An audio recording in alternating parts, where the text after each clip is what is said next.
No dobra, kochani, no to zaczynamy challenge Hot Takes Cold Truths z mistrzem oddechu i wiatru, Maciej Szyszka. Witam serdecznie. Miło mi, że mogę gościć. I zaczynamy. Zapraszamy. Dzisiaj siedzę z Tobą i tak naprawdę opowiedz mi troszeczkę o tym, jak się stałeś dzisiaj tym człowiekiem, mistrzem oddechu, który pokonuje gorąc, zimno i różne ciekawe rzeczy. Wiesz co? Historia generalnie jest obecnie w tym, powiedzmy, typowo już takim wymiarze szkoleniowym. To jest jakieś 10 lat może. Ale oczywiście zainteresowanie, powiedzmy, oddechem zaczęło się dużo wcześniej. Miałem taką historię, że trenowałem przez wiele lat sztuki walki, trenowałem kung fu przez wiele lat. Do Hongkongu jeździłem też, tam się uczyłem. Zawsze gdzieś ten temat się wokół mnie kręcił. Też fizjoterapeutą. Gdzieś tam na tą fizjoterapię kończyłem, więc to też było takie coś, że gdzieś to ciało ludzkie mnie interesowało. Ale wtedy ten jeszcze temat nie był tak bardzo interesujący, tylko w moim otoczeniu się pojawiał, a tak 30 roku życia może to po prostu, wiesz, gdzieś już to ciało się starzeje i człowiek szuka jakiejś możliwości, żeby też na to wpłynąć. Gdzieś ten umysł trochę zaczyna równoważyć to ciało fizyczne i człowiek szuka jeszcze innych narzędzi. Ale też szukałem takich obszarów, gdzie będę mógł się rozwijać i typowo nawet spojrzeć na to biznesowo, nie mieć jakiejś konkurencji. Niebieski ocean. Tak. Ja lubię po prostu w ten sposób. Nie lubię bardziej kształtować świadomość, mimo że jest to trudniejsza droga, ale przynajmniej mogę się skupić na tym, co lubię, a nie na konkurowaniu z innymi ludźmi. Plus to są takie miejsca, gdzie potencjalnie leży zapomniana wiedza albo taka, co nie wykorzystujemy w naszej cywilizacji tutaj w Polsce jak najbardziej. I tutaj to Cię potykało i znalazłeś, że jednak, kurczę, coś może być w tym oddechu, że jednak ten oddech nie jest tylko Bruce Lee, pakał i mnóstwo ciosów. No wiesz co, samo spektrum, sam zakres działania oddechu jest nawet sobie ciężko wyobrazić, jakie to jest szerokie i w zasadzie, wiesz, wszystko co robimy wymaga oddychania, a jeżeli wszystko co robimy wymaga oddychania, to znaczy, że wszystko możemy zrobić przynajmniej bardziej świadomie. Jeżeli świadomie zaczniemy oddychać i możemy również to wszystko usprawnić, nie? Jeżeli potrafimy na ten oddech wpłynąć, więc w zasadzie za pośrednictwem oddechu możemy kreować wiele płaszczyzn swojego życia, nie? Wiadomo, zdrowie fizyczne, psychiczne, koncentracja, lepsza regeneracja, lepsza regulacja układu nerwowego, lepszy sen, lepsza powiedzmy wydolność fizyczna, typowo jakbyśmy w to poszli. Potem te wszystkie obszary, które są związane z poprawą zdrowia, nie? Czyli gdzieś takie typowo już choroby związane z układem oddechowym. Tam wszędzie jest ten aspekt, więc no naprawdę możesz się rozwijać w którą stronę chcesz, nawet możesz się w tym, wydaje się takim teoretycznie wąskiej dziedzinie, jaką jest oddech, to dopiero możesz się wyspecjalizować w jego poszczególnych gałęziach, takie to jest tak naprawdę szerokie, nie? Jest to olbrzymia dziedzina, a jednak jest to coś tak kluczowe do życia, że bez oddechu raz spróbuj pod wodą wytrzymać dłużej niż 2 minuty i zobaczysz, jest to najbardziej ważny element życia.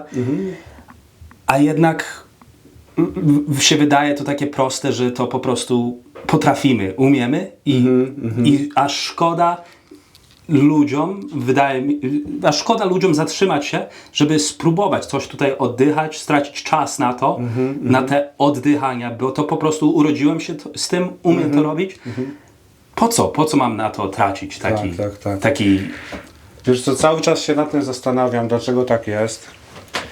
Staram się uświadamiać w tym temacie, Jak już wydaje mi się, że to osiągnąłem w jakimś tam stopniu, to okazuje się, że to jest jakaś po prostu moja bańka, w której to, mam. I nie wiem, nie znam odpowiedzi jednoznacznej na te pytanie, bo osób, które o tym mówiły, że to jest ważne, nawet jak spojrzysz to na tą kulturę europejską, od lat jest bardzo dużo i ten temat nigdy się nie może przebić do świadomości. Ja mam takie przekonanie, że może za pośrednictwem moim i osób, które są w moim otoczeniu, jednak to się uda zrobić w tej generacji. Może to jest ten moment, żeby w tej generacji to spróbować zrobić. Chociaż najstarsze jakby takie pisane źródła, które możesz znaleźć stricte na przykład opisujące problemy oddechowe, to znajdziesz sprzed 200 lat, jeżeli chodzi tutaj o Europę, nie? No, chociażby za pośrednictwem takiej książki, która się nazywa Zamknij usta i żyj. Boom. Stara Bardzo księga. książka, no, ale jest w nowym wydaniu, można ją kupić obecnie.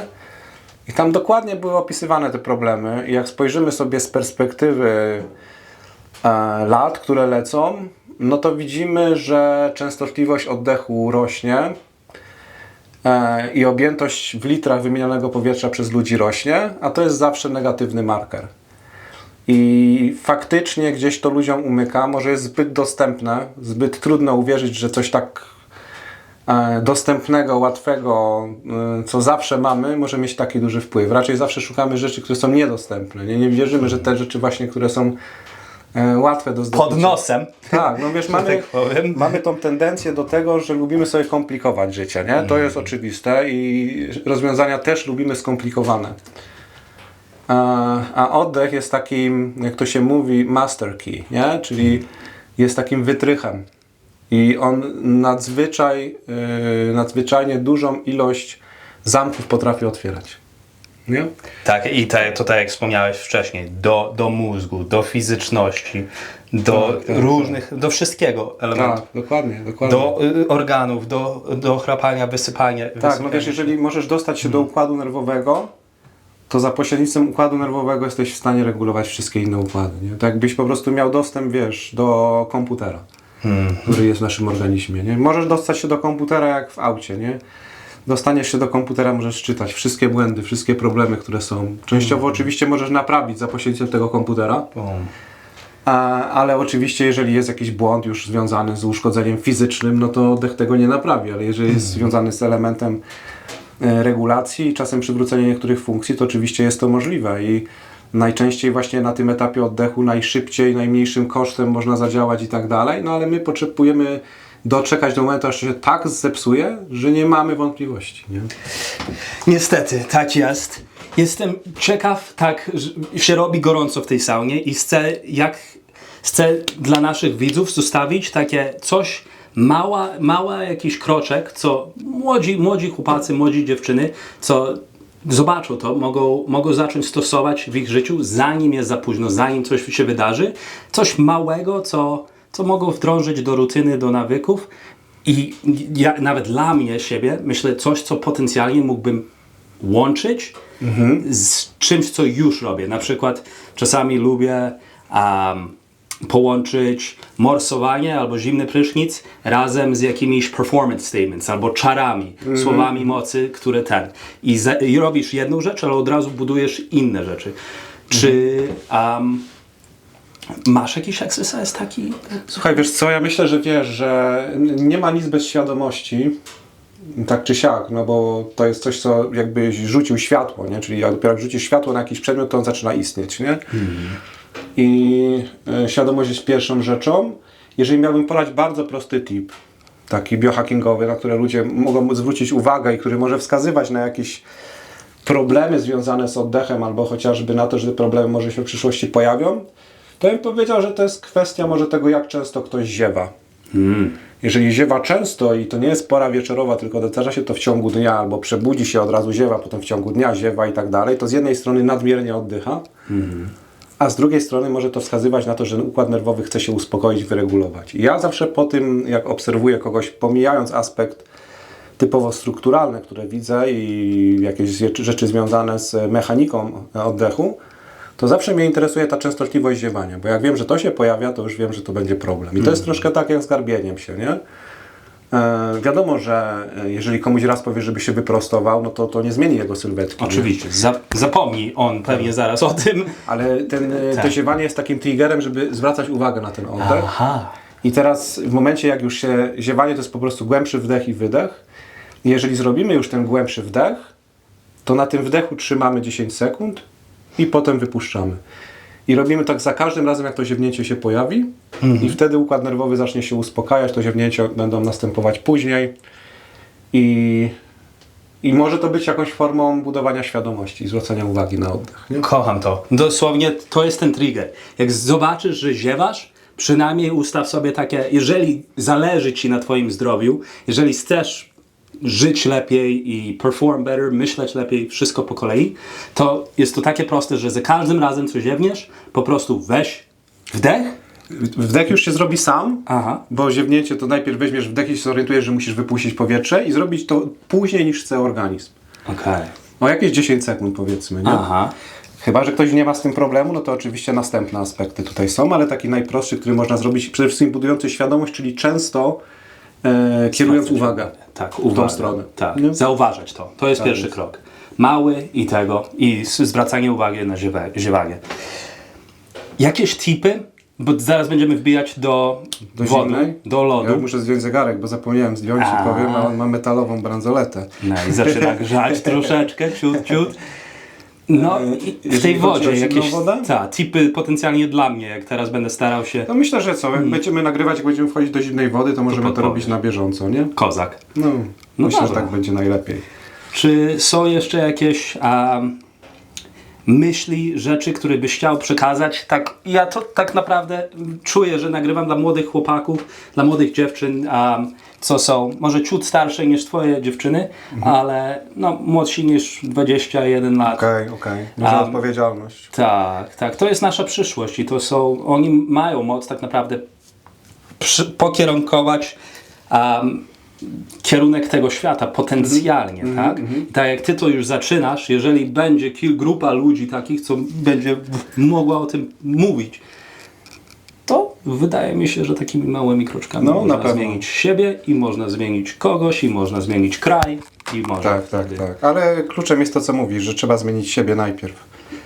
To trzeba sobie uświadomić, bo często właśnie jest odwrotna kolejność jest, nie? Mówisz się, nie frustruj się systemem, światem, jakim żyjemy. Dopóki siebie nie zmienisz, nic się nie zmieni. Taka jest zasada. Skup się po prostu na sobie, ucz się. Tak, musisz siebie zmienić i dopiero możesz zmieniać, znaczy inaczej, jak zmienisz siebie, zaczniesz zmieniać swoje otoczenie. Nie? Twój Przez plan. to, że ty inaczej na nie postrzegasz, ono zacznie się zmieniać. Dlatego, że twoja świadomość będzie się wreszcie na to otoczenie kierować. No często mamy coś takiego, że gdzieś to poczucie winy szukamy na zewnątrz i nikt nie chce z tą emocją zostać, więc łatwo nam to tam ukierunkować, a trudno na siebie skierować. Zresztą rzadko kto uwagę kieruje do środka. Nie jest medytacja powszechna w naszej kulturze. Nie? To prawda. No i tak jak ten wdech zaczyna się od siebie, to tak samo ta żyzna zaczyna się od nas. Jest czas wymarznąć. Z czystą przyjemnością. Mega. Mamy temperaturkę 90 stopni. Myślę, że wytrzymaliśmy spokojnie ponad 10 stopni. Czy sanowanie jest coś, co też często robisz? Sorry, że za side quest wiem, że mnie odniósł tutaj. Nie robię tak często, ale jest bardzo dobre dla zdrowia i warto robić nawet dosyć często, nie? Aha. Tylko trzeba robić to dosyć z głową. To jest też ważne. Uważać z temperaturką, nie zasypiać w saunie, lepiej nie pić alkoholów. Nie, no alkohol to w ogóle zapomnij. Nie? Ja jestem wrogiem alkoholu w każdej postaci. Nie? To jest trucizna. To jest trucizna, no dokładnie. Nic więcej. Zimna prawda. Let's go.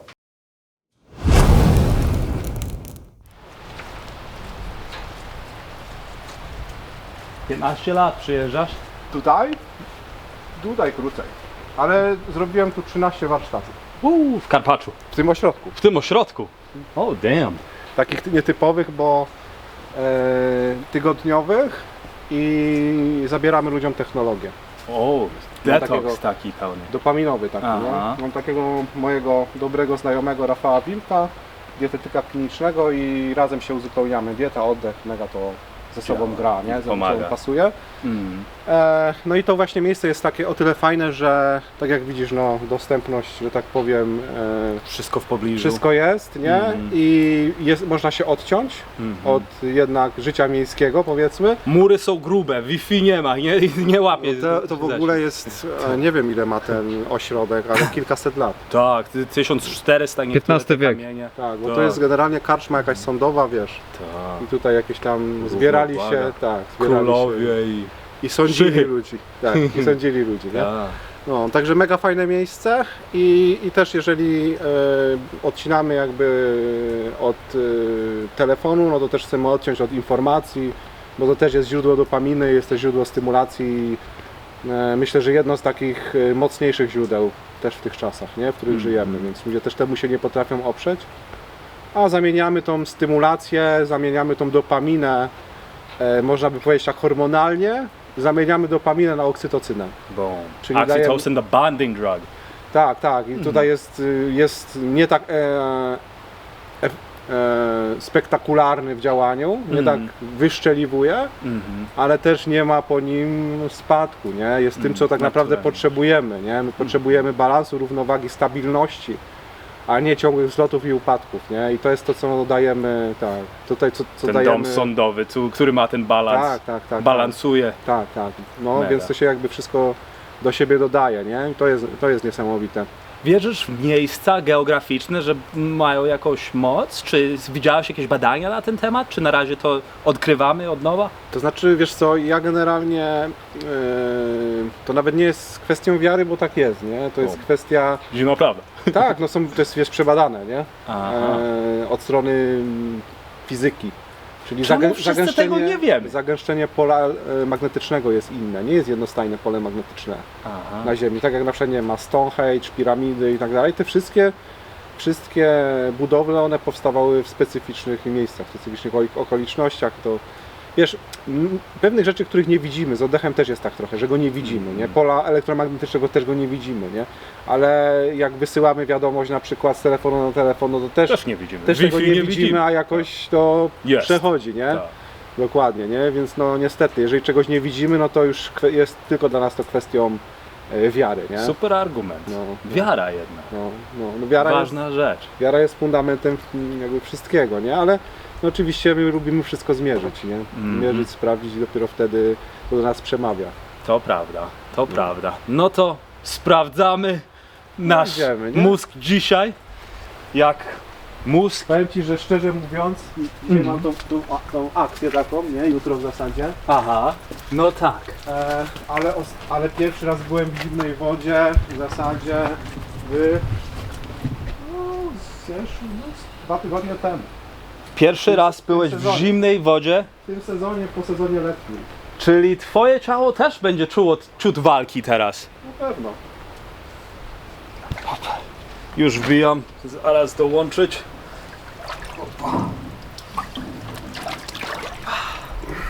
Ale opanowany oddech. Wiele ludzi panikuje w tym momencie. Znaczy, wiesz co, no wiadomo, że to nie jest pierwszy raz mój, ale też nie byłem, nie? Też nie byłeś. Przez długi czas, nie? Tak. I twoje ciało też to czuje. Czuje też szczypanie teraz. Czuje tą walkę. No walki nie czuję, nie? Walki nie czuję, ale wiadomo, że zimno się czuje cały czas, nie? Tylko że powiedzmy reakcja układu nerwowego już jest inna, nie? Aha. Czyli teraz staramy się 5 minut wytrzymać, żeby zasłużyć na te kamienie. Już wiedzieliśmy, że Maciej Szyszka wytrzyma. Więc Trzymać wytrzymam, nie? córeczki już mają kamienie. No i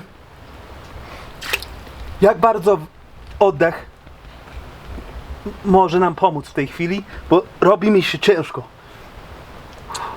Wiesz co, oddech przede wszystkim może być czymś, na co ukierunkujesz uwagę i odciągniesz ją od swojego ciała, Aha. ale też kierowanie uwagi na ciało w zimnie też jest dobrą opcją. Aha. Bo możesz zrobić też tak, żeby ukierunkować tą uwagę na ciało, co normalnie jest trudne, bo ona się wszędzie odciąga na zewnątrz, a teraz możesz ją skierować do środka, więc to też jest spoko. I można zwrócić uwagę, no jak ten element oddechowy jest powiedzmy opanowany, to można zwrócić uwagę na to, żeby się nie spinać po prostu, wiesz? I pozwolić temu zimnu wchodzić do środka i nie oporować. Czuję to jak do szpiku dosłownie teraz bija, ale staram się nie walczyć z tym, tylko pozwolić troszeczkę i tak, wtedy tak. mnie się trzęsę, chociaż trzęsę się. Ale wiesz, to jest też tak, że organizm potrzebuje się ogrzać w jakimś tam stopniu, więc trzęsienie nie jest niczym, wiesz, Nie, no czego mamy. się powinniśmy obawiać, nie?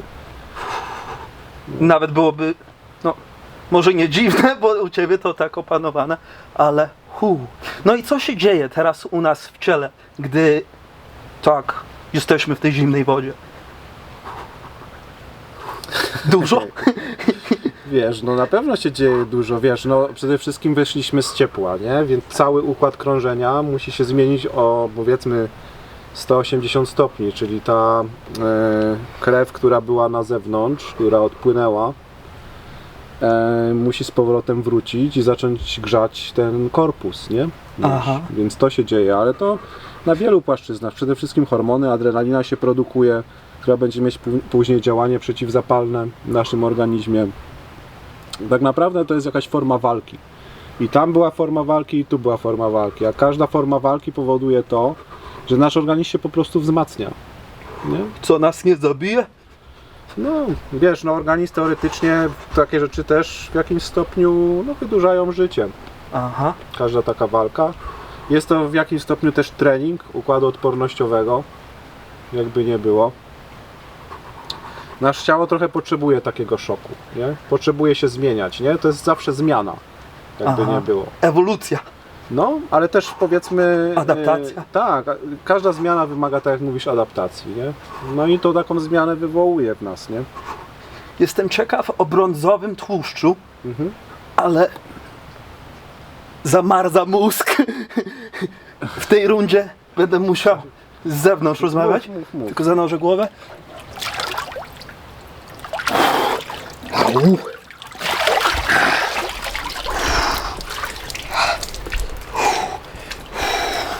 No i wracamy do Maćka.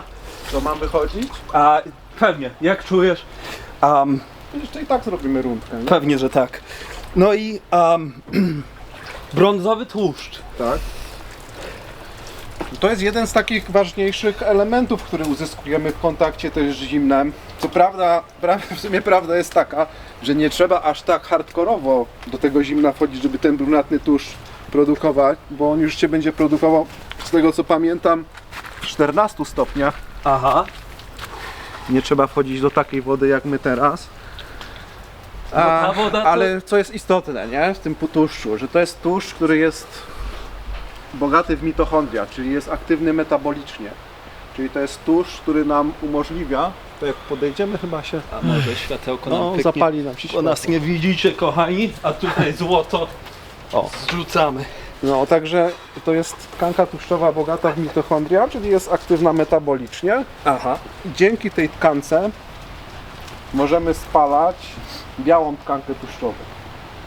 Dzięki brązowej, Brunatnej tkance możemy spalać białą tkankę tłuszczową, nie? biała jest taka gruba, Tak, niezdrowa, to jest- zasyca nam. Czy wiesz, powiedzmy, czy biała jest niezdrowa, no w jakimś stopniu nadmiar tej tkanki tłuszczowej jest nam potrzebny. Aha. Jeżeli oczywiście przekroczymy pewną jej ilość, no to tak naprawdę będziemy mieć stan zapalny. Nie? Jak Więc będziemy mieli za dużo białego. Tak, no czyli facet też potrzebuje mieć jakiś poziom. Akurat dla faceta mówi się, że poziom między 10 a 20% Aha. to jest ok, Białego tłuszczu. białej tkanki tłuszczowej. Aha. Czyli tak 16 się mówi jest optymalnie. Nie? Jeżeli przekraczasz na przykład w dół, masz poniżej tych 10%, no to będziesz mieć problem z produkcją testosteronu. Wow. Jeżeli będziesz mieć powyżej 20%, też będziesz mieć problem z produkcją testosteronu. Ciężko jest to zmierzyć? Wiesz co, nie wiem w jakich tam sprzętem i tak dalej, bo można to pomierzyć.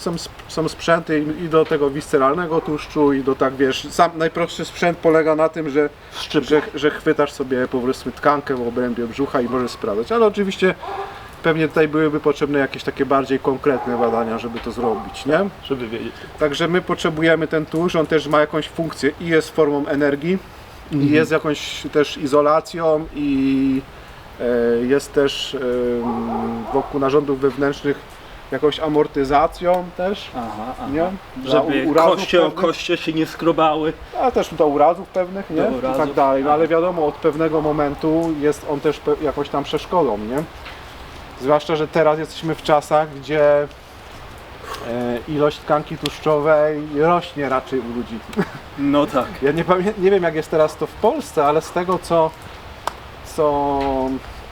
gdzieś tam trafiłem, to chyba u mężczyzn nadwaga i otyłość już dotyczy 70% mężczyzn. Więc raczej my jesteśmy w mniejszości, więc trzeba uważać. Bratku, damy tutaj 3 dyszki, pompeczki. No luzik. Let's get it. Opa. No co? Raz, 2, 3, 4, 5, 6, 7, 8, 9, dyszka. Raz, 2, 3, 4, 5, 6, 7, 8, 20. Raz, 2, 3, 4, 5, 6, 7, 8, 9, 30. Pięknie. I co, tak, mam takiego jednego kumpla Rafała. To Rafał, ja robię te pompki po morsowaniu już kilka lat. No. Pierwszy raz zacząłem saunować tak naprawdę u Lukasyna na Podlasiu i tak coś we mnie wbiło, żeby na tej saunie, na tym morsowaniu mogę łączyć zdrowie i pełny trening, co nie? Jeżeli zrobię taki cykl i zrobię pompki albo brzuszki, albo się położymy na trawce i patrzymy na gwiazdy i tak, nie wiem jak to nazwać, ale to jest super forma treningu i tak z kumplami zaprosić na takie spotkanie raz, 2 razy w tygodniu, pomyśleć razem, porozmawiać, zaliczasz czas z znajomymi w zdrowy sposób, myślicie razem, robicie jakieś postępy intelektualne też i możecie nawet myśleć jak poprawiać sobie życie, czyli profesjonalny postęp też. Tak. No jest dobre. Zawsze połączenie aktywności fizycznej z interakcją jest uzyskiwaniem kilku rzeczy w jednym momencie. Tak. I to szukamy. Szukamy takie rzeczy w życiu, gdzie możemy połączyć oddech i ziewanie albo... Oddech jest we wszystkim. No tak. Oddech się dodaje do wszystkiego, co robimy, nie? Tak naprawdę. Ale oczywiście ja też generalnie robię tak, że jak mam poranek, zazwyczaj rozpoczynam od aktywności fizycznej i zawsze mam takiego znajomego Michała, którego pozdrawiam i z nim idę sobie na trening na dworze. I to już łączy wszystkie aspekty, które mi są potrzebne. Dostajesz ten słoneczko, dostajesz... Tak. Wbijamy, brat. Jest chłodno. Tutaj kamienie, które do was wołają, albo tak naprawdę powinniśmy jeden wybrać, skoncentrować wasze siły, żeby wybrać jeden kamień, który wasz tata będzie mógł dzisiaj czerpać energię z niego, wywoływać siłę, żeby wytrzymać na saunie, wytrzymać w zimnym. I pytanie tylko brzmi, które do was woła, które da najwięcej siły? Ten kamień? Ten, bo to jest pirecik, on jest najfajniejszy i ten jest najfajniejszy i tata siedzi 40 minut w głowie i czyta. Tak, bo ten i ten. Aha, okej, a reszta sióstr jak myśli? Ty, który kamień? Niebieski. Niebieski, Agat, okej. A jak się najmłodsza nazywa? Matka? Nadzieja. Nadzieja. Ja ten. To wszystkie, dobrze będzie, okej. Rozumiem, to Natka możesz tamten wziąć i no dobra, to Ojciec, jaka finalna decyzja? Czy może jeszcze jakiś do ciebie woła? To mnie, ja mam swój, ale tutaj on się nie znajduje. A, nie ma go dziś. I po prostu nie znajduje się, bo jest rzadki. O, Mogę powiedzieć, jaki to jest. I jak najbardziej. To może będziemy musieli udostępnić przy myślę, naszym... że ciężko Widoże. będzie wam. O, to dawaj, Będzie dawaj. bardzo Challenge ciężko. accepted. Dlatego, że jest bardzo kosztowny. O, kurczaki, Ale diamencik. jest, nie jest Aha. kamieniem szlachetnym, Aha. ale jest bardzo kosztowny i występuje w jednym miejscu na Ziemi, tylko na Dominikanie. Wow, ja chyba znam ten. On jest też niebieski. On w jaskiniach, ostatnio jaskinie, kopalnie pod wodą zamknęli ostatnio, jak się Tak, nie jest mylę. rzadszy niż złoto. Tak, ostro. To jest ten kamień, co ci przyniosłem, kochanie. No, tylko można naprawdę dostać tylko bardzo malutkie te kamyki. A ja mam takiej wielkości pięści. Wow. No, Jak dostałem kiedyś. napiszemy do ciebie i może będziemy wstawimy też zdjęcie tego kamienia No, tutaj. no, mogę to jest twój pokazać. kamień, czyli mówisz, że już tak czy tak masz, masz Mam. tą moc, do której... Tak. Mam i bardzo już wiele lat mam ten kamień i też go dostałem i też sam go nie wybierałem, tylko ktoś dla mnie wybrał i 3 osoby powiedziały, że ten sam kamień powinienem mieć. Ostro. Nie, więc nie polemizowałem z tym. Aha. Czy bywały momenty w życiu, że do niego tak jakby zwracałeś, zwracałeś się? Wiesz co, generalnie ja go w formie tylko warsztatowej gdzieś tam używam, nie? Więc on zazwyczaj ma coś takiego, że jest kamieniem, który w trakcie medytacji sobie po prostu przekazują ludzie.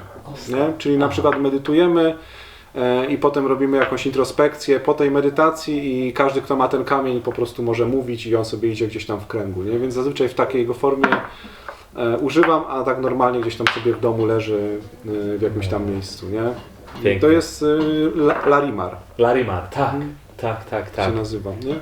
Więc bardzo, bardzo specyficzny kamień, taki mówi się, że kamień otwierający trzecie oko. Okej. Aczkolwiek ja nie jestem też dobry w tych kamieniach, także Też się uczę, odkrywamy tą wiedzę, myślę, że to jest stracona wiedza tak ogólnie. Nie, może, nie wiem, ale super.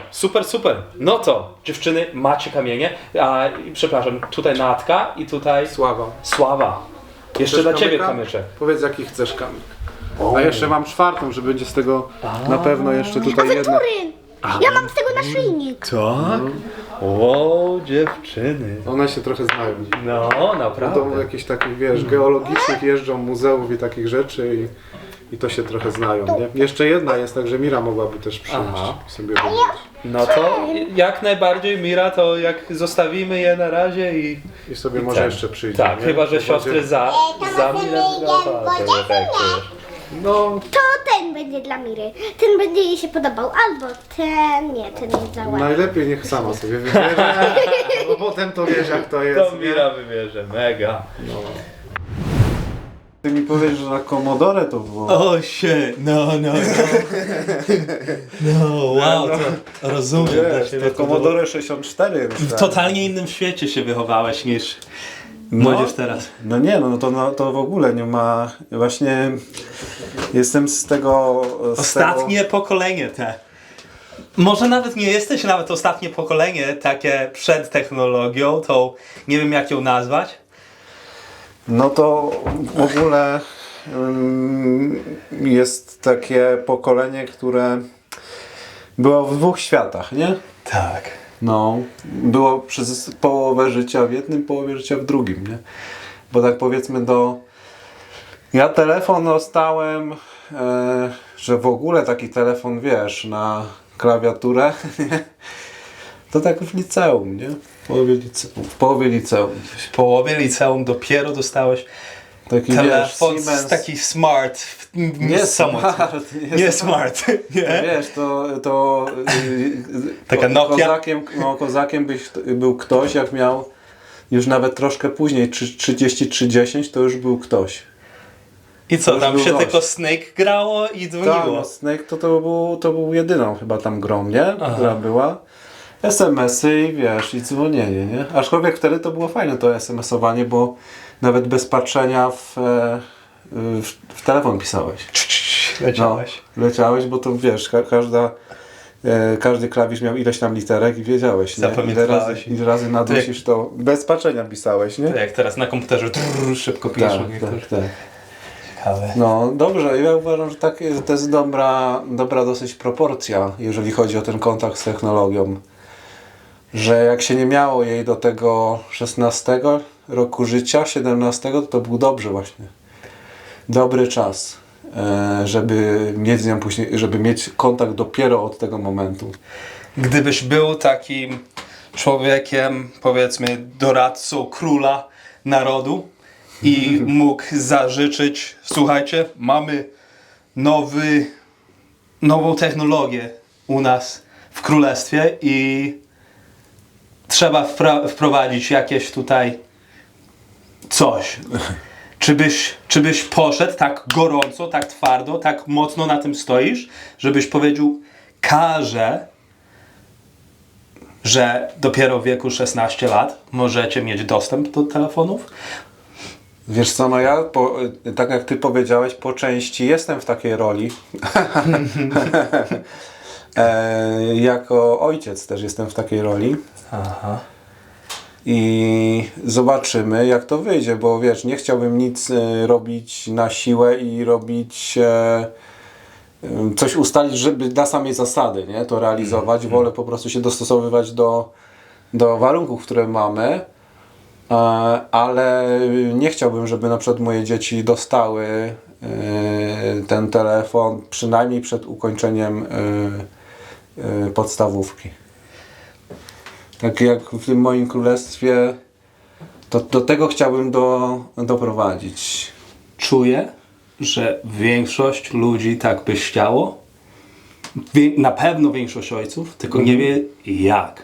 I myślę, że nawet większość młodzieży tak naprawdę, jak to się rozmawia z młodzieżą, to oni mówią, kurczę, ja nienawidzę, że jest ten Instagram, że to wszystko jest, ale to po prostu jest, ja muszę z tym żyć.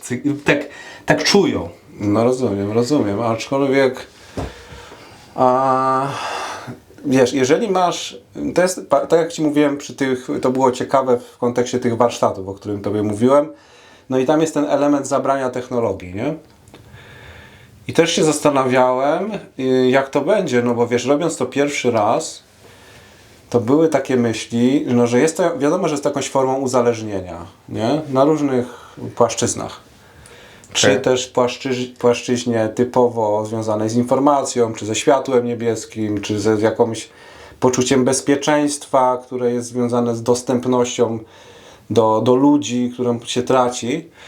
Ale powiem Ci, że jeżeli człowiekowi zabierzesz ten telefon i dasz mu w zamian interakcję z inną osobą, to on nie będzie mieć żadnej potrzeby posiadania tego telefonu. I to pokazuje dokładnie to samo, co jest naukowo dowiedzione, że jest dokładnie odwrotnie niż ludziom się wydaje, czyli im więcej są w tym telefonie i teoretycznie mają większy dostęp do wszystkich ludzi, tym są po prostu bardziej samotni.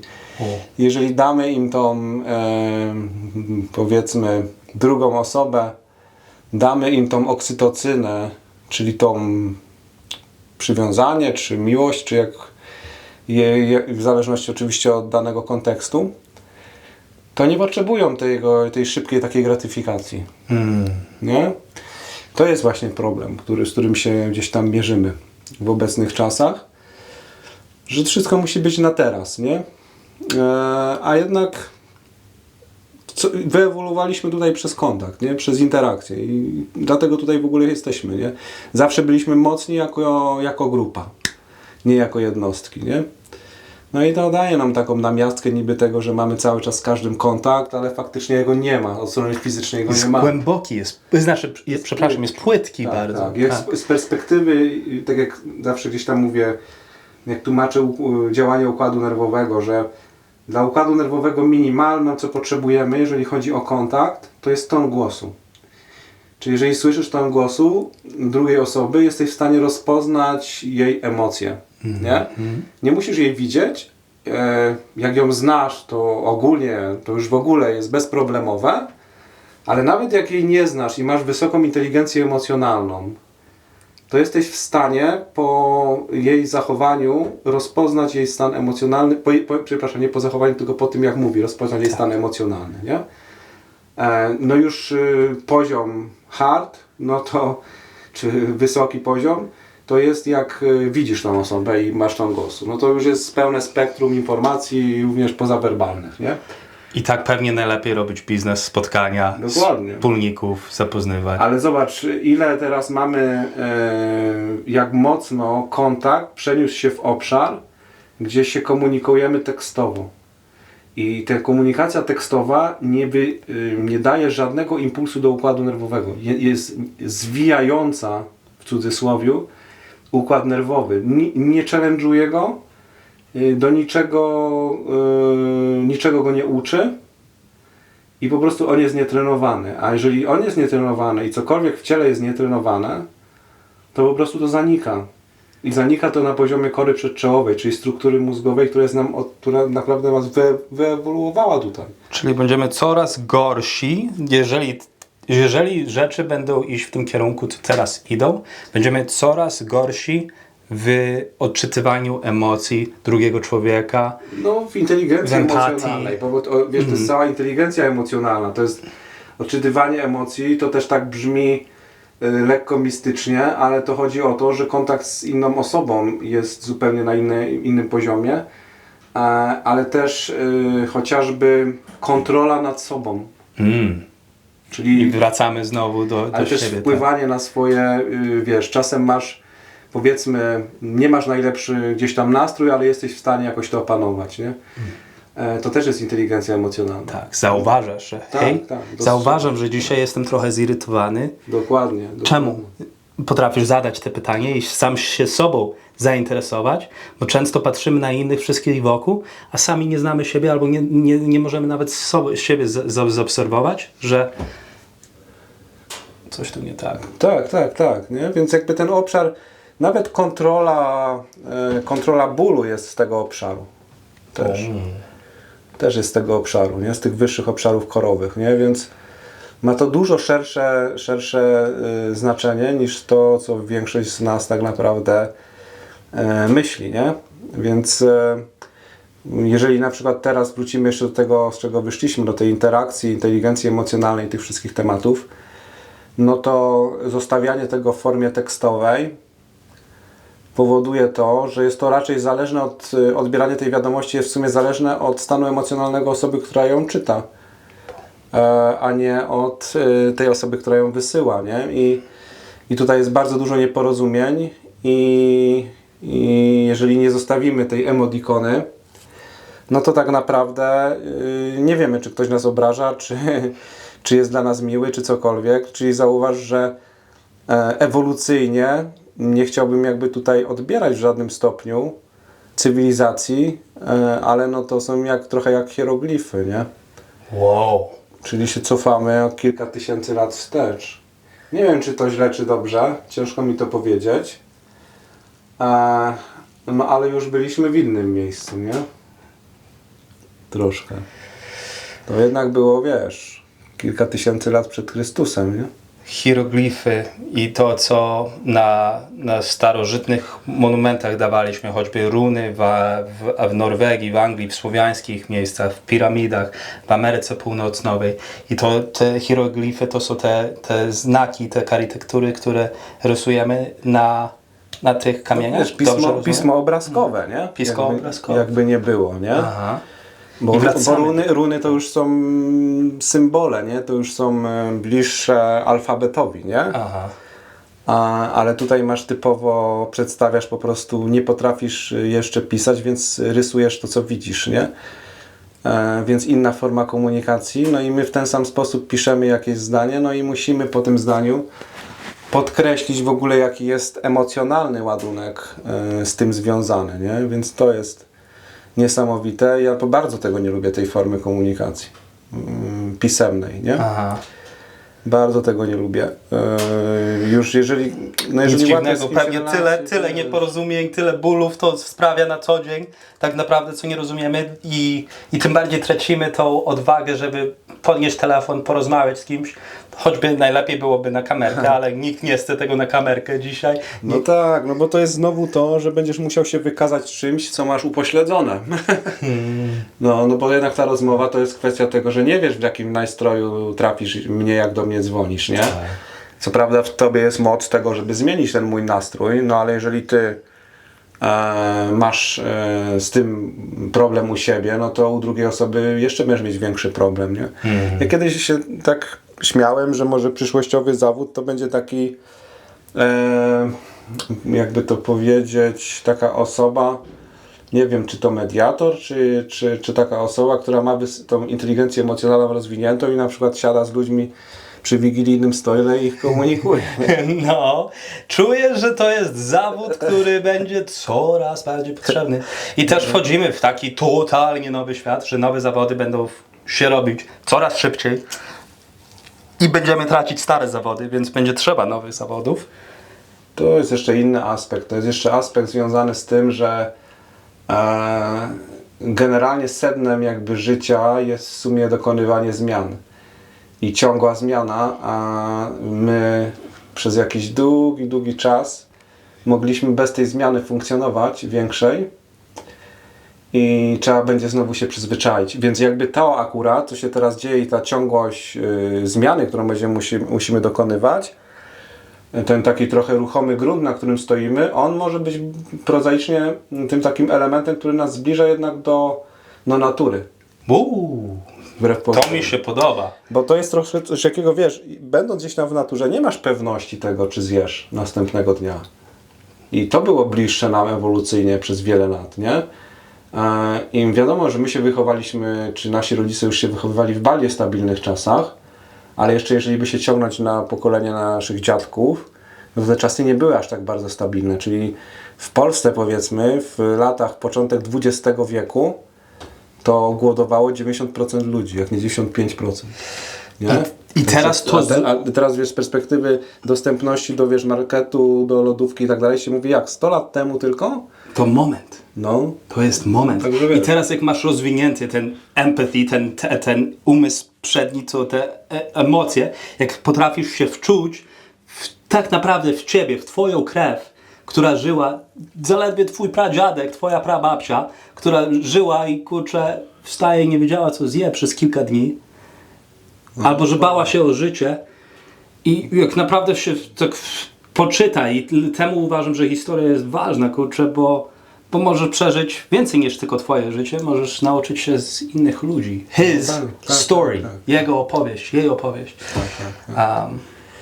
No, słuchaj, no wszystko się zapętla zawsze, nie? Może nie w tym samym stopniu, nie dokładnie w ten sam punkt, może ta spirala po prostu się przesuwa cały czas, krąży, idzie w przód, ale jednak jest to cykl jakiś, nie? I my myślę, że jakiś tam cykl kolejny zataczamy, nie? Chociaż jeżeli ktoś nie ma nawyku i nie wyrobi w sobie nawyku zmieniania się, to naprawdę mu współczuję w nadchodzących czasach. To zawsze była nasza największa supermoc, czyli adaptacja. Tak. Adaptacja, ale wiesz, ostatnie czasy, ostatnie dziesiątki lat raczej to była bardzo duża stabilność i tej adaptacji nie było na takim wysokim poziomie. Myślę, że takie, wiesz, ja mówię tutaj o naszych warunkach, no to takie jedno pokolenie wstecz, to całe w miarę przeżyło na spokojnie. Nie? To prawda. Więc my będziemy musieli to nadrobić. Coś podejrzewam. Let's do it! Damy radę. Bo jak nie, to będziemy cierpieć. No wiesz, cierpienie jest prekursorem przyjemności. Co tu dużo mówić. Jak się pojawia cierpienie, to już można się cieszyć, że potem będzie tylko przyjemność, nie? Gorzej jak jest za dużo przyjemności, to już można się spodziewać, że nastąpi cierpienie. Tak, taka Sodoma i Gomora, że... Więc to się przeplata jedno z drugim. Więc jeżeli doświadczamy cierpienia, to możemy być pewni, że potem będzie przyjemność. Tak jest po prostu to skonstruowane w naturze. Takie jest prawo dopaminy. Po cierpieniu następuje przyjemność, a po przyjemności następuje cierpienie. Jak ktoś dąży za przyjemnością cały czas, to dostanie taką porcję cierpienia, że z tego nie wyjdzie. Masz cholera jasna rację, to jest zimna prawda. I teraz jestem ciekaw, jak to wszystko przekazać dla ludzi naszych najbliższych, naszych właśnie te pokolenia, które byli bliżej tego ciężkiego okresu. Czyli wyobraź, Maciej, że dzwoni do ciebie, do mnie, do ludzi, co jutro jesteśmy tutaj pod Śnieżką w Karpaczu, będziemy wbijać na szczyt i będzie gdzieś około, jak się nie mylę, 300 osób wbijać w majtkach. I wyobraź, że babcia dzwoni albo mama i dzwoni i mówi: Maciej, co się dzieje? Puknij się, zostaniesz wilka. Jak tutaj odpowiedzieć dla takiej osoby, którą kochasz, która ma... Mój dobry ziomek, który wchodzę, nazywa się Wilk jutro. Nazywa się wilk? Aha, no to pasuje. Także mam wilka ze sobą. Ale wiesz co, ja myślę, że trzeba po prostu zacząć robić i pokazywać swoim przykładem, nie? Nie ma innej opcji. Na początku oczywiście to niesie ze sobą konsekwencje i trzeba swoje wycierpieć, tak jak we wszystkim, czym się zajmowałem. Wchodząc, jak ty powiedziałeś, na ten błękitny ocean, różnie to bywa. Zazwyczaj na początku cię wyśmiewają ludzie, zazwyczaj na początku chcą cię sprowadzić z powrotem na dół i tak dalej, ale są akurat rzeczy, do których się bardzo mocno już przyzwyczaiłem. Nie każdy to jest w stanie znieść, ale to jest coś, co cię wzmacnia i co powoduje, że zaczynasz dopiero wpływać realnie na to swoje otoczenie, bo jeżeli nie pokażesz czegoś swoim przykładem, to rozmową jest to bardzo ciężko zrobić, nie? Więc no, jeżeli my mamy tą moc, mamy tą sprawczość, to powinniśmy po prostu to zrobić, a nie o tym mówić. I jeżeli oczywiście ma ktoś dzieci, tak jak ja mam, no to wystarczy po prostu robić i działać i już wnosimy tą cząstkę sprawczości, która jest od nich od samego początku. Więc już jest to nowa generacja, nie? Ale przekonywać ludzi z ich konceptów myślowych i tak dalej, no to tylko robiąc te rzeczy samemu i przyłączając do siebie kolejne osoby. Tak to działa. I efekt kuli śnieżnej, żeby uzyskać, nie? No tak, to nie widzę tego, powiem Ci. Ja też, no i po prostu nie poddawać się, nie? Robić cały czas, siać ten przekaz i dokładnie robić to na zasadzie, że siejesz, nie? Siejesz, nie masz oczekiwań. Czy przyjdzie ten owoc, czy nie przyjdzie, nie może mieć oczekiwań, bo one Cię po prostu zatrzymują i po prostu idziesz do przodu. No i to jest najważniejsze, co możesz tak naprawdę zrobić dla tego społeczeństwa, nie? Bo gadaczy to jest dużo. Różnych, przeróżnistych, w każdej dziedzinie, nie?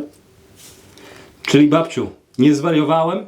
Babcia, wiesz co mi powiedziała, jak jechałem do Karpacza, ja to już świętej pamięci babcia, ale babcia mi powiedziała tak: nie jedź w góry, bo spadniesz.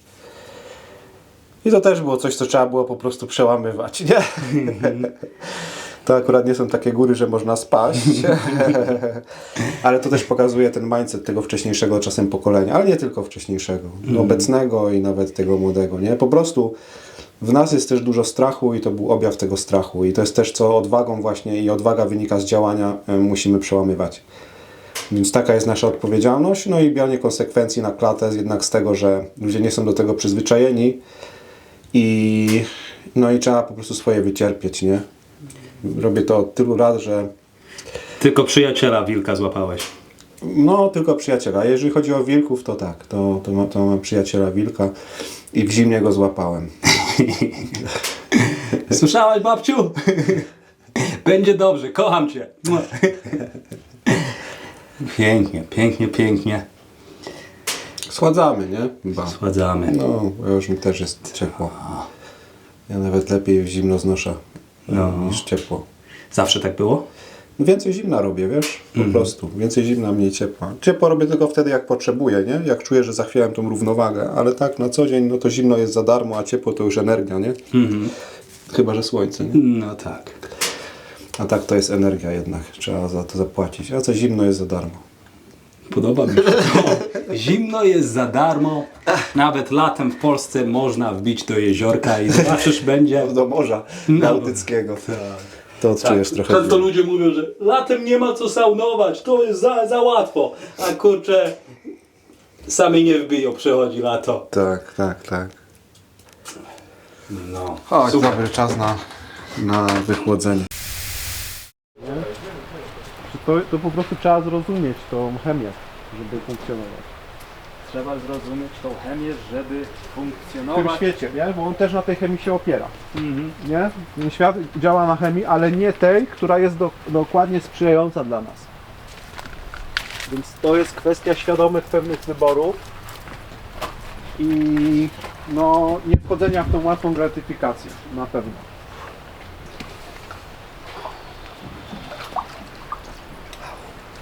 Z mojej strony chyba szybkie teraz zanurzenie. Spoko, my sobie zanurzymy się i możemy wrócić jeszcze.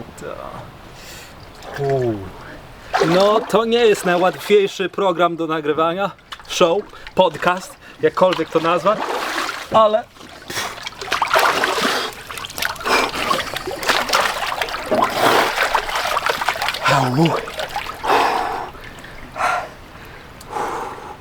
Ale jest zimna woda. jest zimna. Nie wiem ile ma stopni, ale jest zimna. Tak. Chwilę temu napełniona wcześniej dzisiaj. Tak? Prosto z tych źródeł. Strumyka. A.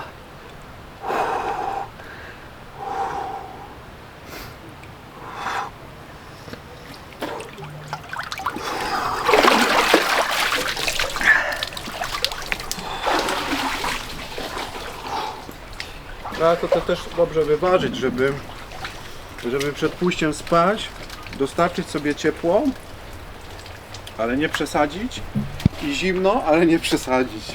Tak. Bo może to wpłynąć bezpośrednio na sen. Generalnie jest to nawet mierzalne w jakimś stopniu, bo można to zmierzyć potętnie Aha.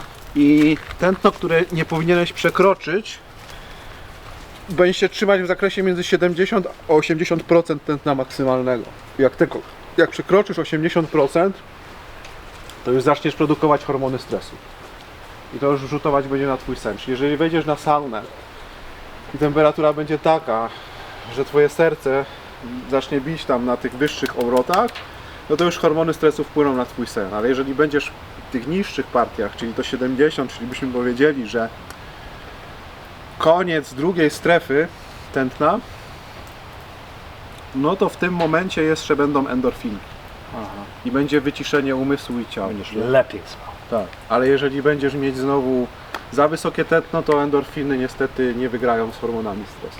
Czyli słuchaj twojego ciała, zrób trochę challenge, ale wieczorem spokojnie po prostu. tak. Wieczorem szykuj się spanko. Ciepło jest na wieczór, Mm. na pewno, więc taki Kończymy, tak. 15-minutowy taki, wiesz, wygrzanie się, ale raczej w takiej ciepłej wodzie i tak dalej wskazane, nie? To jak zakończycie na tym zimnym, nie będziecie spać, cholera jasna, więc po prostu pamiętajcie o tym, żeby wypić herbatkę, jak wrócicie do domu, albo najlepiej na saunę przynieść z sobą. Najlepiej takie ziółka jak rumianek, łagodzi i uspokaja. Taki ziółko jak melisa, dobry na mózg, walczy o Alzheimera. Albo lipa, która też tak jak złoty miodzik łagodzi. Jakie jeszcze? No walerian to już taki mocny korzeń do spania, tak. Z ziół jakiś? Ja też nie jestem mocny w ziołach. Czystek jest dobry na pewno. Z takich ziół, co znam. A jeszcze jakieś stosowałem nawet, ale nie pamiętam. Jest tak dużo tej starej wiedzy, takie kluczowe, naturalne rzeczy, które możesz zrobić, żeby mieć Ja po w prostu ogóle- zarąbiste życie. Mało, ja mam w ogóle taką filozofię, to się mogę też podzielić, która też nie jest w tych czasach powszechna, Aha. ale ja mam coś takiego, że Gorące spojrzenie masz. Dobrze słyszę? wiesz co, ja mam coś takiego, że nie uzależniam się od czynników zewnętrznych, swojego samopoczucia i tak dalej, swojego stanu. I tego bardzo pilnuję. Man, jak? Nie uzależniać się od innych. Czynników zewnętrznych, czyli na przykład mało używam suplementów, nie?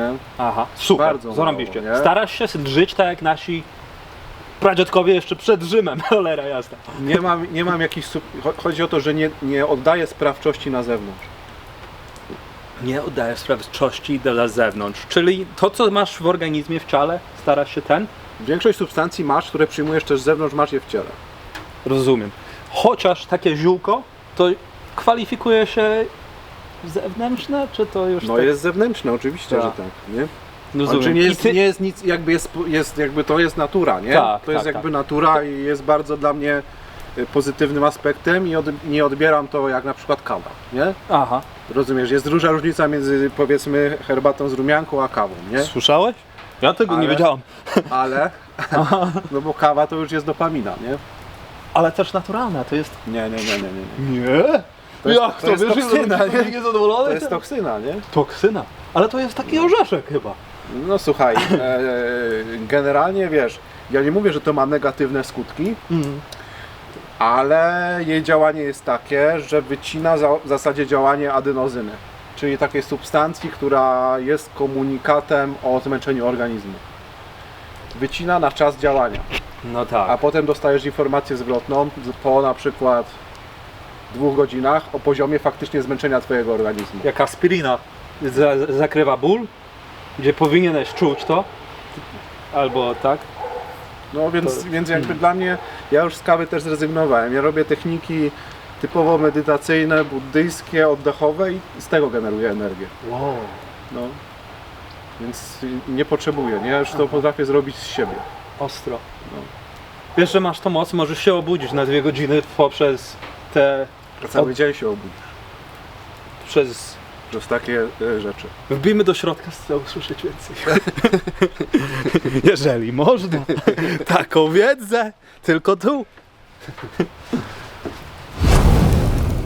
Staracie się z Hiszpanią najpierw przed Polską W Polsce już byliśmy. i na razie tak trochę. Byliśmy. Pracowaliśmy z mistrzem Polski. Okej. Super. To macie już Tak, dowody? mamy, ale to jest mało.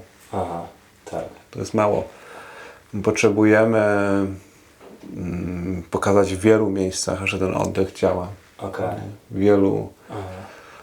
I to na najwyższym poziomie też, żeby nie było to możliwe do takiego kwestionowania, nie? Żeby to wynikało z tamtego środowiska. No jak pokażemy, że ten oddech działa, wiesz, to też mam nadzieję będzie gdzieś tam rzutować niżej do zwykłych ludzi, którzy są wpatrzeni trochę, tych sportowców. Aha. Mam taką nadzieję. Nie? Tak, to jest bardzo dobry pomysł, jak można byłoby to Rozpropagować. pomóc dla świata. Jak, No. Tak, dokładnie. No więc mam nadzieję, że to w ten sposób pójdzie, nie? Bardzo dobry strategia. Zobaczymy. Wiesz, to też wszystko jest też... nie jest to praca w dużej mierze i jest to praca, która no też nie macie w domu. Też zasuwasz od rana do nocy. Jazda. Wiesz, śpisz w samochodzie. Ale pasja woła, czujesz, że zrobisz coś super dla świata, jak to się uda. Tak, ale wiesz, ale to nie jest coś, co nie chcesz robić, nie? Dokładnie, ciągnie cię. Tak. I słuchasz to. To jest właśnie to, że jeżeli potrafisz się ekscytować swoim życiem, to nie musisz się ekscytować życiem innych ludzi, nie? I nie musisz szukać ekscytacji w jakichś, tak jak wcześniej rozmawialiśmy, w jakichś substancjach, nie? Dokładnie. Bo po prostu ekscytujesz się tym, co musisz zrobić tego dnia, nie? Tak to życie jakby prowadzisz. I to nie jest związane z tym, że robisz super spektakularne rzeczy, tylko jest związane z tym, jaki ty masz mindset po prostu. Zmierzam do tego, że mógłbyś naprawdę być podekscytowany naprawianiem samochodów. I to może też być fajne, albo mógłbyś być, nie wiem, podekscytowany sprzedawaniem drożdżówek, nie? I to też może być fajne, nie? Jak masz to coś, czujesz to tylko w głowie trzeba to jakoś... Musisz to mieć, widzieć w tym głębszy sens. Tak. Widzieć w tym głębszy sens. I jak to pomóc ludziom znaleźć, którzy nie mają tego. O, kurczę. Ja ci powiem, że mogę zadać pytanie dla wszystkich twoich widzów, którzy dotrą do tego odcinka i zadam im pytanie, na które nie odpowiem może, żeby każdy mógł sobie sam odpowiedzieć, pomyśleć. Nawet nie chciałbym dawać tej odpowiedzi, bo warto samemu to podrążyć, ale pytanie jest takie, co tutaj robisz na tym świecie? Co tutaj robisz na tym świecie? No, na planecie Ziemia. I to jest pytanie, na które każdy musi sobie odpowiedzieć. I póki sobie nie odpowiesz na to pytanie, to tak naprawdę nigdy nie będziesz, przede wszystkim będziesz żył na innym poziomie stresu, no bo jeżeli nie wiesz, co robisz, no to oczywiście stresujesz się bardziej życiem, nie? No bo słuchaj, no nie wiesz, co robisz, ale wstajesz i coś robisz, nie? Wszystko niepewne troszeczkę. No, robisz generalnie rzeczy, co ci mówi ktoś inny, a nie na te, które ty sam wydedukowałeś, nie? Więc to jest takie pierwsze, właśnie to, o czym tutaj mówiliśmy, pierwszy problem właśnie wynika z tego, że ludzie nie znają odpowiedzi na to pytanie. I mało kto tą odpowiedź zna. Mało kto. Spotkałem Wiesz dlaczego? dużo osób, ale... Mi Czy się wiem wydaje- dlaczego? Mi się wydaje, że dlatego... Bo się by nikt go nie zadał. Nie pyta te pytania, cholera jasna. Tam gdzie skupienie idzie, energia płynie. Nikt sobie go nie zadał po prostu, nie? Tak serio, zadacie sobie, usłyszycie to teraz i fucking nie przewijajcie do następnego tego, tylko serio weźcie zeszyt, napiszcie te pytanie, codziennie pod prysznicem ustawcie sobie trigger, tak jak ziewasz, zrobię oddech od razu i wtedy przypomnę sobie o tym pytaniu, plus zadawaj te pytanie każdego dnia pod zimnym prysznicem. I nie przyjdzie do ciebie odpowiedź pierwszego dnia, drugiego, 3 miesiące, 6 miesięcy, ale jednego dnia, jak cały czas będziesz to zadawać sobie, starać się naprawdę to rozwiązać, to bum, to pyknie i wtedy wszystko w życiu No ja będzie miało sens. Wiesz co, powiem Ci, że odpowiedź zadałem sobie pierwszy raz, jak szedłem na studia. Tak, pierwszy raz miałem taką refleksję systemową, że się zacząłem zastanawiać, wiesz, na zasadzie takiej wtedy, no wiadomo, idziesz gdzieś tam, wybierasz dalszą drogę na kilka lat tam do przodu, no to się pojawia taka refleksja. Co ja może, że nie dokładnie tak jak tutaj zadałem, nie? Co ja tutaj robię, tylko bardziej co będę chciał robić w przyszłości, więc dlatego to pytanie nie było takie precyzyjne wtedy. U mnie, jakbym mógł podpowiedzieć, też zadawałam te pytanie przez długi czas i dla mnie to zadawałam w formie, tak jak Gandalf zadawał do Frodo, czyli Frodo, what is it you want to do with this one precious life that you have? Nie? Jak chcesz spędzić to jedno życie, jakie masz? I tak dodawałam do tego, jak chcę, żeby moje dni wyglądały i tak dalej. Co ja lubię robić, tego lubię rozmawiać z ciekawymi ludźmi. Lubię się uczyć, lubię dbać o zdrowie i lubię saunować, lubię morsować. Jak mogę ustawić życie potencjalnie, żebym to częściej robił? I takie rozwiązanie mi się tutaj zaczyna ujawiać. Jest ciężko, cholera jasna, co nie tak inne moje firmy coraz mniej się tak nie jest to bardzo łatwo, co nie się robi niestabilnie. Tutaj za dużo komentarzy nie ma, nic takiego i tak ludzie mówią, zanim tutaj zacznie zarabiać na YouTube to 2 lata, cokolwiek tego, albo jakkolwiek. Like fuck. Nie mam budżet na 2 lata, co nie, ale nie wiem, wierzę w to i będę się starał, co nie, bo Wiesz, tutaj, żeby tutaj to robić, to po pierwsze trudny temat poruszasz, mało seksowny, a po drugie trzeba spełniać pewne kryteria, pewne algorytmy, a one mają też konkretny cel, który nie zawsze jest zbieżny z Twoim, nie? Także to jest taka pewna walka, czy chcesz się tak nagiąć do tych wszystkich algorytmów, żeby ten cel nie chcę osiągnąć. sprzedać duszy na pewno. No, to jest jakby takie pytanie, nie? Wewnętrzne. Też gdzieś tam jestem w social mediach funkcjonujący. Mam na chyba wszystkich Facebook, Instagram, YouTube, LinkedIn, wszędzie mam i nigdy się nie łamałem dla tych algorytmów. Po prostu mnie to nie interesuje. Jestem jeszcze z tej, powiedzmy, trochę starszej daty, nie będę robił jakichś cyrków. I też odpowiedziałem sobie na to pytanie, nie? I osoby, które analizowały moją stronę marketingowo, też po prostu nie potrafią uwierzyć, jak ona funkcjonuje. Bo ona ma zasięgi bardzo duże,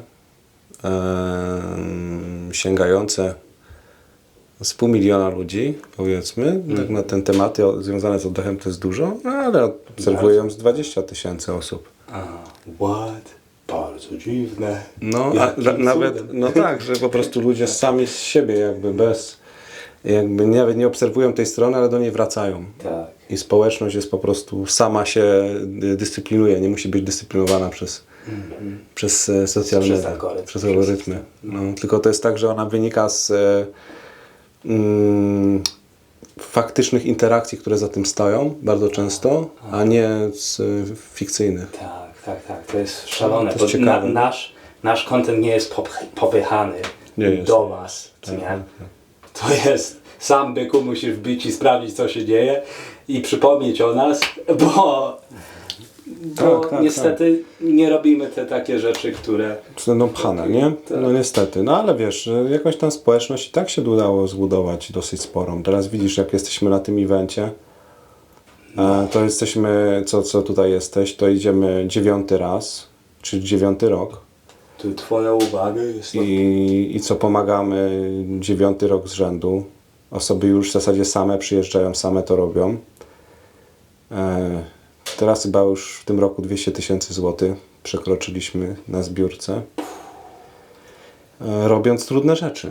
Robiąc trudne rzeczy. No, czyli gdzieś tam, nie wiem, wystawiając się na ekstremalne zimno. To też wymaga przygotowania, wymaga pracy nad sobą i tak dalej. Jeszcze dodatkowo gdzieś tam pomagając. Więc niesamowite połączenie. Mało popularne, raczej ściągane w dół, a mimo wszystko potrafi to, jeżeli jesteś wytrwały i potrafisz latami pracować i się nie łamać, nie zrażać, potrafi to żyć i przynosić realne efekty i zmieniać życie innych, nie? Więc jest to możliwe i nie trzeba tego robić znowu w taki dopaminowy sposób, żeby było szybko i tak dalej, no ale trzeba wtedy mieć jakieś wsparcie ludzi i to trzeba sobie też zbudować. Tak, i to trzeba sobie też zbudować, nie? Jak nie masz wsparcia algorytmów, czy jak nie masz wsparcia w wirtualnym świecie, to musisz mieć wsparcie w realnym świecie. Czyli też wybieram długą, ciężką drogę. Chyba że zrobię crazy ass się, że będziemy rzucać jajkami w siebie pomiędzy odcinkami. Będzie to was ciekawić? No tak, takie coś byś zrobił, to myślę, że wiesz. No, zrobimy jakieś zabawy, że weźmiemy noże jakieś drewniane i będziemy się robimy jakiś challenge i za każdą minutę, co wytrzymasz w wodzie, dostaniesz 1000 albo coś takiego. Jak to będzie by inwestor. To by było mocne, no. To by było mocne, no. Można to zaciekawić was, cholera jasna. Można. To by było mocne. Spróbujemy. To by się znalazło kilku śmiałków, myślę. Mój znajomy 5 godzin wysiedział w lodzie, więc jego nie bierz. No nie. O się. Ma rekord Guinnessa obecny, więc jego nie bierz. Wow. Przegrasz pieniądze. Jakie nazwisko? Szpunar Łukasz. Wow.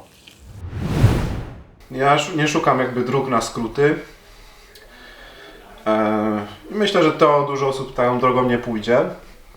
Chociaż chciałbym, żeby jak najwięcej tą drogą poszło. Ale ja nie lubię skrótów. Ja nie lubię skrótów, naprawdę, nie? Po prostu chcę swoje przeżyć. Chcę swoje trochę wycierpieć i chcę się swoje nauczyć. I mam nadzieję tylko, że gdzieś nie zabrnę w jakąś ślepą uliczkę w ten sposób, aczkolwiek wydaje mi się to dosyć naturalne, że przez wysiłek do czegoś dochodzisz. No, wydaje mi się, że wszystko co jest to dłuższą drogą jest tą lepszą drogą. Chociaż czasem krótkie są też spoko drogi, nie? Ale Tak. chodzi jednak, że żeby Co się włożyć czuje? trochę wysiłku Tak. i żeby czegoś mieć czas, żeby czegoś się nauczyć, nie? Czasem wiesz, czasem możesz przejść to z kimś i ta droga dłuższa będzie krótsza dlatego, że pokonasz to z kimś bardziej doświadczonym i tak dalej. To są te pozytywne To są te aspekty. skrótsze, To takie są te skróty. Tak, że Tak. po prostu, ale to też się wiąże z tym, że zbudujesz jakąś interakcję i gdzieś w inny sposób uzyskasz tą wiedzę, nie? Bo jeżeli będziesz cały czas sobie skracał, no to nie będzie tej przyjemności z rozwoju, nie? Prawda. Niestety.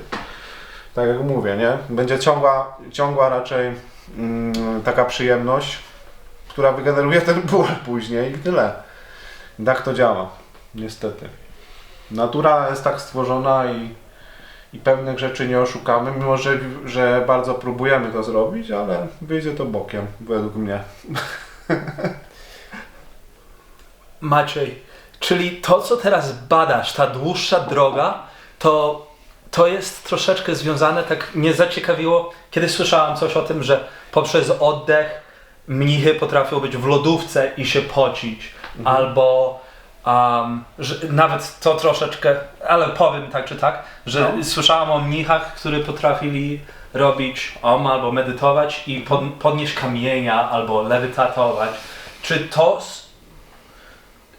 jest coś, co jest totalnie niemożliwe w naszym świecie, tym życiu? Czy to jest coś, co tak starasz się... Bo ja czuję, że ty dosłownie jesteś takim mage, dosłownie. To znaczy powiem Ci tak, z tych rzeczy dwóch akurat co powiedziałeś, to podnieść temperaturę ciała i tak dalej, no to znam takie osoby. Bo Nie? To tak, nie? Nie wiem, lewitacja, takie rzeczy nie, to nie znam. jeszcze. Nie wiem. Może się po prostu tym, Jeżeli znasz, napisz, daj znać. może się po prostu tym nie interesowałem, nie wiem. Ale powiedzmy, że osoby, które podnoszą temperaturę ciała, no to jest na przykład mój nauczyciel, do którego będę jechał no jutro, nie? Co będę jechał do Krakowa, Aha. nie? I on jest z tego znany. Nawet możesz sobie poszukać go, był taki materiał Szukając Boga, tak mi się wydaje, jak nie przekręcam nazwy, z Morganem Freemanem. Okej. I Morgan Freeman jeździł sobie właśnie po różnych osobach, które mają jakieś takie nadprzyrodzone zdolności, Aha. nie? No i właśnie był u Tulku Lobsenga, się tak nazywa ten mit. Tulku Lobseng. Okej. I on ma nawet taką scenkę, że siedzi sobie właśnie w chłodni i paruje sobie. Wow. No, ale najlepsze w tym wszystkim jest to, bo to są też przebadane metody, nie?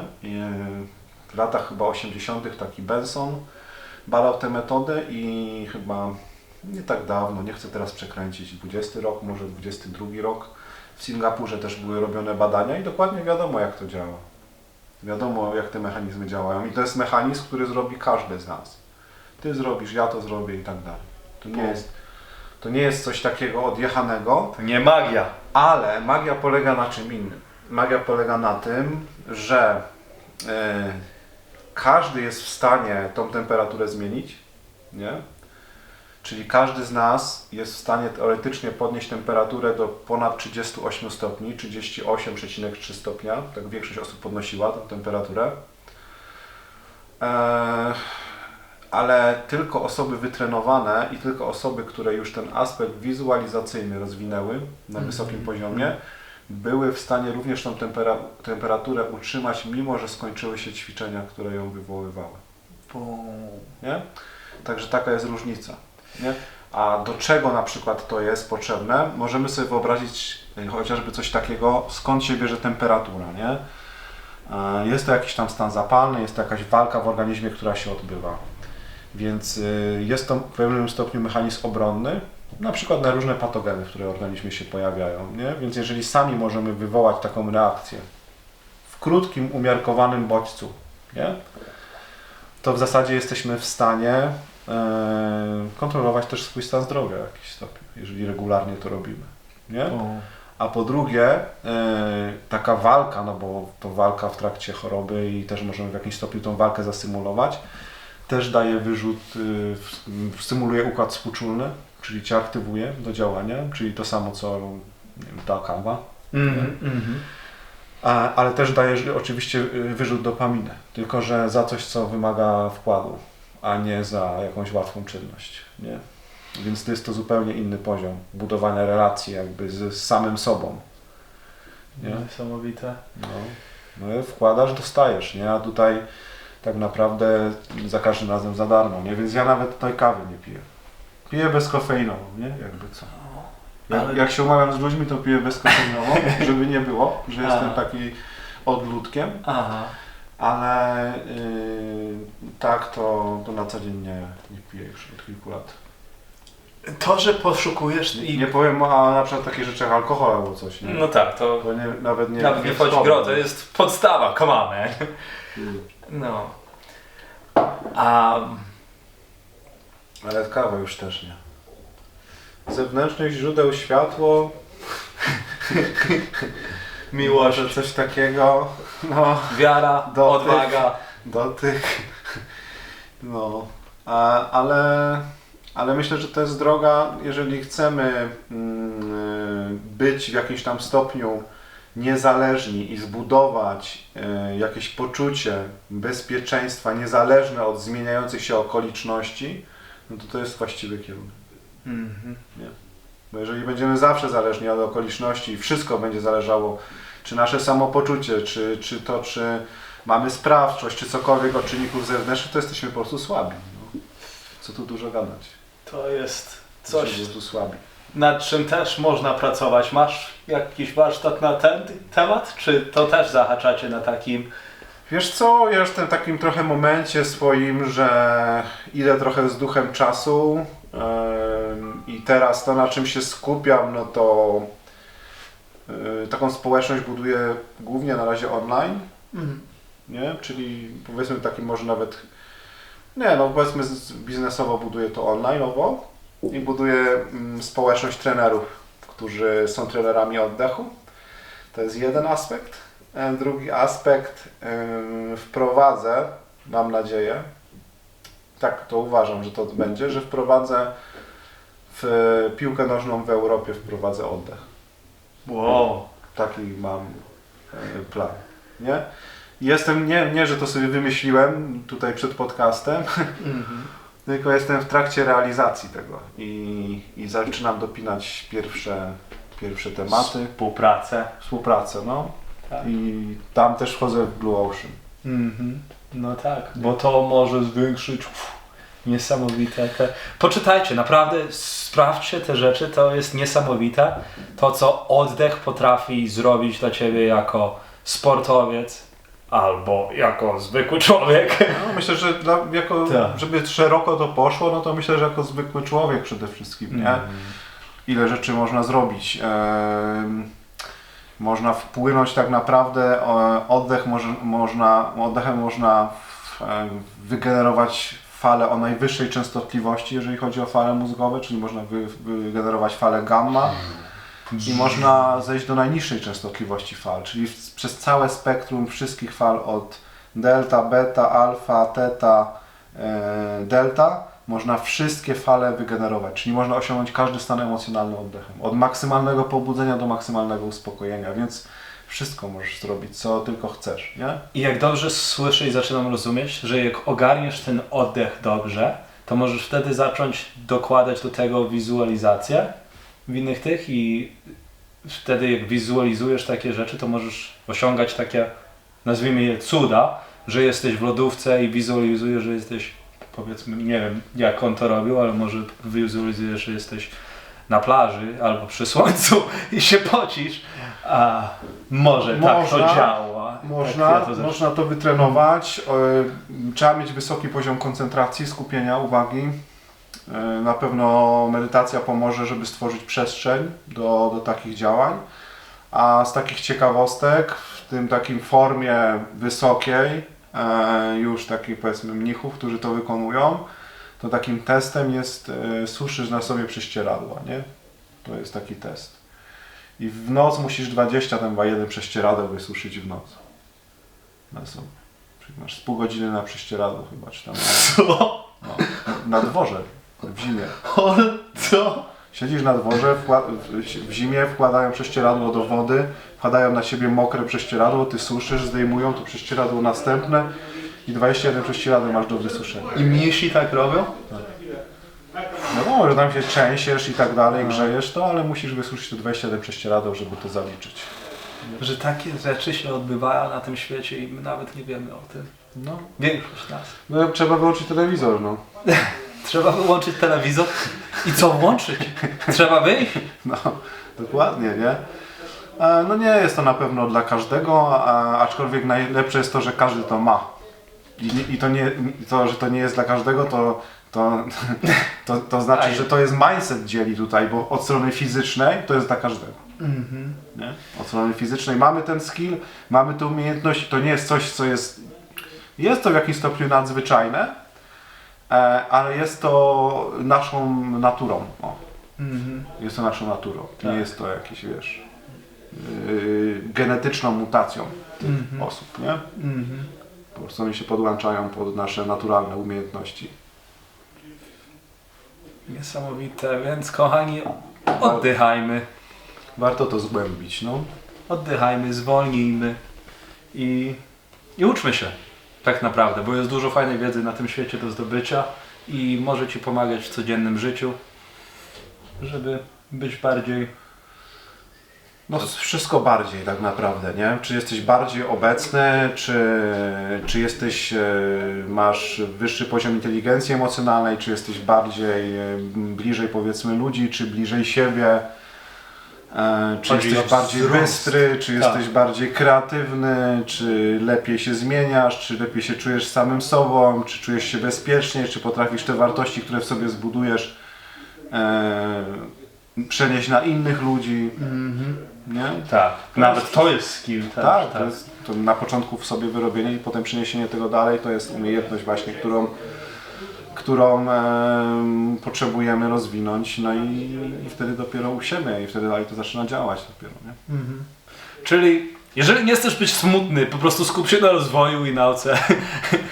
To jest pytanie, wiesz, czym jest bycie szczęśliwym też, nie? Bo generalnie definicja szczęścia jest, myślę, bardzo prosta i mało osób ją potrafi podać, ale powiedzmy, że szczęście samo w sobie jest po prostu brakiem cierpienia. Dlatego jest tak mało szczęśliwych ludzi. Nie. Mówię na wielu poziomach, nie? Po prostu to cierpienie, które się odbywa, bo jeżeli wyjdziesz na ulicę i spojrzysz ludziom w twarz, to nie musisz z nimi rozmawiać, żeby wiedzieć, że oni cierpią. Czy cierpią z powodu niewyspania, czy cierpią z powodu tego, że mają nadwagę. Coś ich martwi w pracy, w życiu. Wystarczy, że posłuchasz narzekania i już wiesz, że cierpią ludzie, nie? Więc to cierpienie jest wszechobecne, więc jeżeli my mówimy o szczęściu, to ja widzę bardzo mało tego szczęścia. Widzę to szczęście, oczywiście ono jest, ale bardzo małe Jest w mniejszości. bardzo małym wymiarze, nie? Bo to cierpienie po prostu jest na wielu płaszczyznach, nie? A bycie połączonym oddechem z samym sobą powoduje, że to cierpienie znika, nie? No bo ono w spokoju jest. Macie spokojem się rozpływa, że tak powiem. Maciej Szyszka, tutaj leczysz, dzieląc się wiedzą, pomagasz i jestem wdzięczny, że dzielisz się tym, co Ty się nauczyłeś, żebyś choćby mógł przyspieszyć komuś tam drogę, ulżyć dzień. I Jak można pomóc, to trzeba pomóc. jak można pomóc, to trzeba pomóc. Zdrówko. Dziękujemy. Dajcie znać, jak się podobał odcinek. Jeżeli macie jakieś pytania, cokolwiek, odzywajcie się do Maćka. You know where to find him. You know where to find us. Rośniemy cały czas. Hot Takes, Cold Truths. Chcemy cały czas pomagać ludziom w aspektach health, history, empathy, thought, growth, family, focus, faith, courage, truth, love, nature. No i będziemy poprawiać. Małymi kroczkami. Będzie coraz lepiej i będzie piękny świat. Na razie.